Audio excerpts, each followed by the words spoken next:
Hello everyone, it's Imran here. Welcome back to another video. So I'm going to do another reaction of one of Keith Adams' Thomas and Friends audio stories. This one is episode 12 of season 6, uploaded on October 12th, which is called Little Old Engines. So actually it was uploaded on the week that the TBS celebrated its 40th anniversary.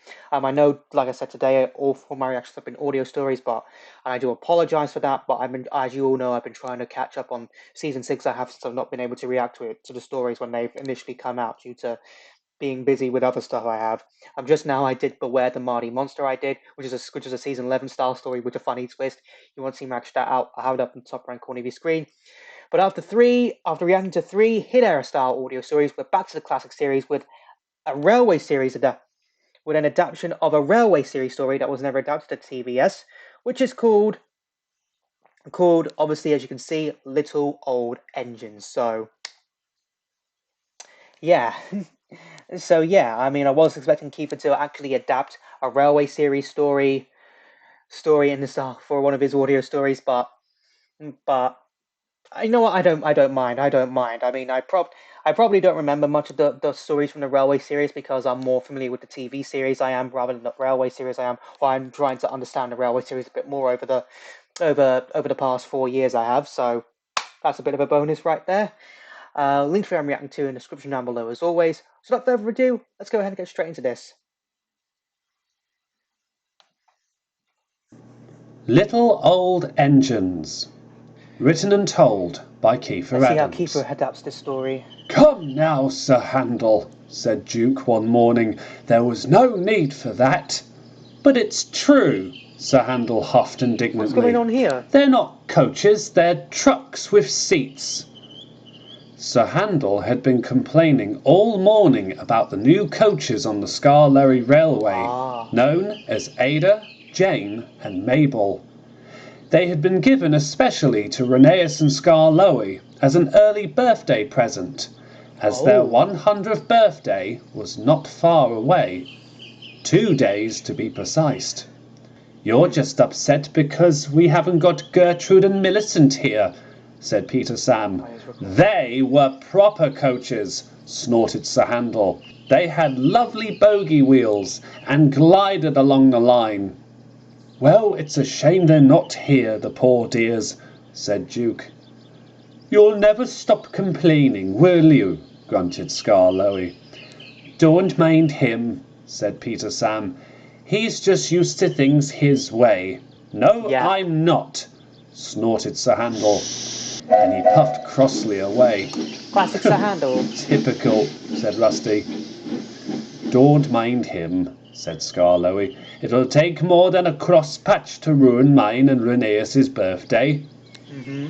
The next morning, Skarloey decided to take it upon himself to show Ada, Jane and Mabel around the hills.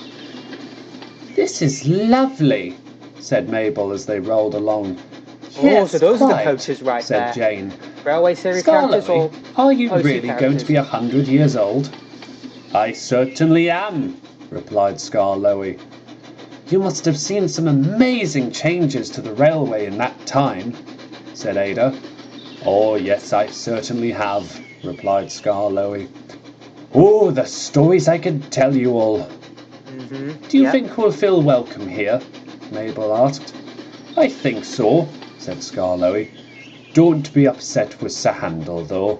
He's just overworked." "That is not what I'd call it," said Ada. "Too puffed up in the smoke box, if you ask me," said Jane. Skarloey couldn't help but chuckle. He was rather fond of these coaches, and was glad that they now belonged to him and Rheneas alone. Once he had shown them around the hills, he took them back to the carriage sheds, where Cora, the guard's van often used for rescue trains, made them feel welcome. After that, Skarloey returned silently to the shed. Later that day, Skarloey was talking to some of the trucks that were in the yard. Oh, look, it's Thomas. They were telling him how well Peter Sam had been with them, but some of them had felt rather ashamed and sorry after his accident at the incline. As Skarloey chatted away, Thomas arrived with some vans. Oh, was that a reference to trucks right there? Ashamed and sorry after well Peter Sam had been with them. They were telling him how well Peter Sam had been with them, but some of them had felt rather ashamed and sorry after his accident at the incline. Ah, I was right As about Scar Lowy chatted away, Thomas arrived with some vans. "Hello, Scar Lowy," he whistled. "Many happy returns for tomorrow." "Why, thank you, young'un," said Scar Lowy. "I don't feel 100, and you certainly don't look it," chuckled Thomas. that. Yep. "I met Rheneas at Crovan's Gate yesterday. Is it true you've got a twin in, Wales, is it?" "Yes, I do, actually," Yeah, that's a reference to the replied real life Scarlowy. "His name is model. Taradlin. Taladin. Myself, Yes. Rheneas, and his twin, Dulgoch, will build together in the same workshop. But of course, we were all cabless back then." Thomas was impressed. "What were the younger days like?" he asked. Scar Lowy closed his eyes and sighed. "It was a great time for us all," he said. Look, "Rheneas they're and I cabless. arrived at different times on the railway. We were both bouncy and awkward. I was especially. Back then, I didn't have my cab or my trailing wheels. I was quite awkward, to be honest. I accidentally knocked the manager off my footplate while we were testing the line after it had opened." "Goodness!" exclaimed Thomas. "Shortly after I got my cab and extra wheels," Scar Lowy puffed, "Rheneas and I unfortunately had an argument. He said that my cab looked like a snail." Thomas chuckled. Oh, Scar Lowy and Rheneas "But were we really made at it amends in the olden afterwards," days. said Scar Lowy. "I got stuck in a mudslide and Rheneas came to my rescue. We've been firm friends since. More importantly, we've been firm brothers since. Yep. But there was an they engine have. I also remember that brought me to the line," said Scar Lowy thoughtfully.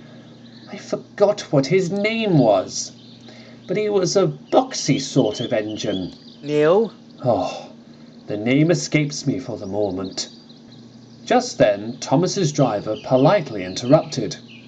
"We've got to go now, Thomas," he said. "We're helping in Edward's yard." "Goodbye, Scar Lowy," Thomas puffed.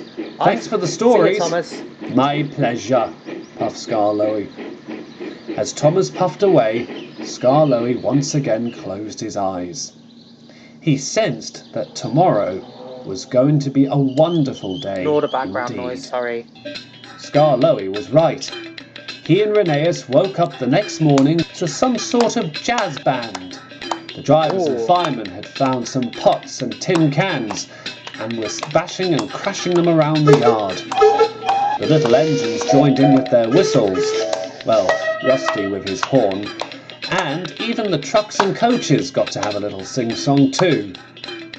Cora believed she had a beautiful voice, but no one dared to say anything. The celebrations were in full swing.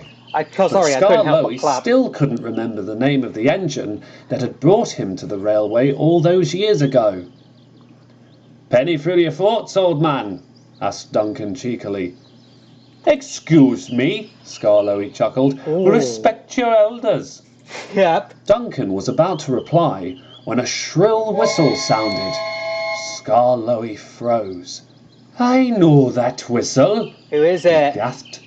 Who is "Well, it? go and join Rheneas in the shed," said Duncan. "You'll get a better view of your present." "Present?" said Scar Lowy. He thought that Ada, Jane and Mabel were his presents, as they were for Rheneas. But when he backed into the shed next to his brother, he was in for a big surprise indeed. Who is it? Who is it? "Well, gentlemen," It's said a shrill voice, Neil! "I knew you'd be bound for the railway, but I never thought you'd still be here after all this time." A small green boxy cabless saddle tank engine puffed next to the little engines. He wore the initials of the former Sodor and Mainland Railway, and he smiled at the two old engines. It's Neil in the TVS. "Now I remember," gasped Scar Lowy. "Neil! My dear old friend. We haven't seen you since before we even gained our cabs. gasped Rheneas. Yeah. Whatever are you doing here? Your controller allowed me to come and see you, Neil said grandly. I now work on a small heritage line on the mainland, but it's so great to see the pair of you. See. Dry rails and good running to both of you, and many happy returns. Rheneas and Scar Lowy were delighted. Hooray! Duke, Peter Sam, Rusty, Duncan, and even Sir Handel gave a chorus of Happy Birthday to You, which of course Just was like how they led did by in Sid Neil. Thomas and the birthday picnic. Neil stayed for the duration of the rest of the party, but the little engines were sorry when it was time for him to go home, but they understood. When the evening came to an end, Scar Lowy and Rheneas simmered happily in the shed. Talitlin, Dulgoch, Scar Lowy whispered to himself, wherever you are, dry rails and good running, many happy returns from your little old twins. Wow. That was a nice story to adapt. I was Kiefer for the 40th anniversary of the TVS, but I knew it was a big surprise, but I wasn't expecting Neil right there. I had a sense of feeling it was Neil, but I wasn't 100% sure until obviously that happened. So, yeah, I really thoroughly in I really thoroughly enjoyed this little adaptation right here. I do want to apologize if today felt like it was just audio stories. It was, but like I said, trying to catch up on all the audio stories. I've got 4 left now. Now that I've done 3 episodes 9 through 12, there's only 4 left. I'll probably do 2 tomorrow, then 2 on Sunday, hopefully. So hopefully by the time the end of the start of next week comes, I would have reacted to the whole of season 6. So once again I do apologize for that, but it is what it is. But it was really nice. Really nice. I really love how there was a reference to the Taliban railway. It was right there. I definitely think real like this could have been a story adapted for season 4. I could honestly, I strongly believe it even felt like a story. It could be adapted for season 4. Really. But yeah, nothing else to say. Just really enjoyed it. If you want to see my previous Thomas reactions, whether it's audio story or trans adaptation, I'll have a playlist up in the top right corner of your screen right now.